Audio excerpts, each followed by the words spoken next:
लीजिए, मोदी जी की कृपा से आपके अच्छे दिनों की कड़ी में एक और नई कड़ी जुड़ने वाली है।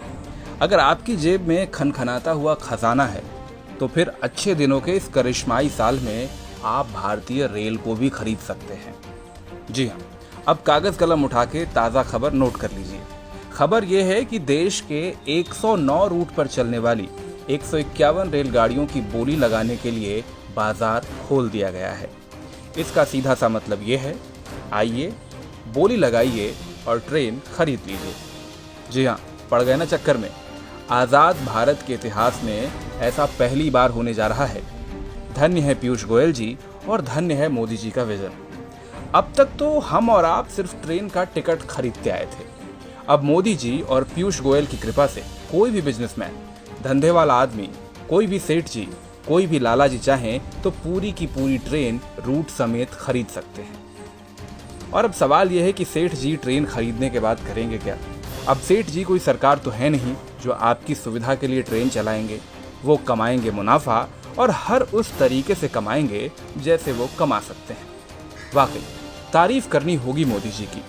70 साल के इतिहास में पहली बार ट्रेन की नीलामी होने जा रही है। जो अब तक नहीं हुआ वो पहली बार हो रहा है। जो नेहरू जी तक नहीं कर पाए वो मोदी जी करने जा रहे हैं। वाह मोदी जी वाह। गरीबों का ख्याल हो ना हो, कारोबार करने वाले सेठ जी लोगों का कितना ध्यान है। अब देशद्रोही तो इस पर भी सवाल उठा सकते हैं, लेकिन भाई इस विजन की गहराई को तो समझो कि जब ट्रेन चला के सेठ जी कमाएंगे तभी तो देश में तरक्की और खुशहाली होगी। अब क्या हुआ कि बाद में महंगी टिकट की वजह से गरीब आदमी ट्रेन की टिकट ना खरीद पाए। वैसे भी गरीब लोगों को ट्रेन का सफ़र कहाँ पसंद आता है। अभी हाल ही में तो सबने देखा था कि मोदी जी और गोयल जी की इतनी सारी ट्रेन चलने के बावजूद ये जिद्दी गरीब लोग पैदल ही अपने गांव जाते थे। हो सकता है कि यहीं से मोदी जी और पीयूष गोयल जी को ट्रेन को प्राइवेट सेक्टर को बेचने का आइडिया भी आया हो। अरे भाई, जब गरीब आदमी ट्रेन में बैठ ही नहीं रहा तो ट्रेन को बेचो सेठ जी को।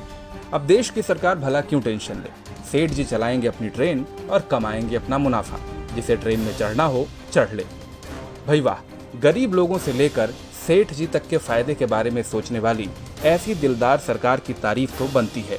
और साथ ही तारीफ बनती है इनके तेज तर्रार एटीट्यूड के लिए भी। एकदम फटाफट अंदाज में 1 जुलाई को मिनिस्ट्री ऑफ रेलवे ने प्राइवेट कंपनियों से प्रपोजल भी मंगवा लिए हैं।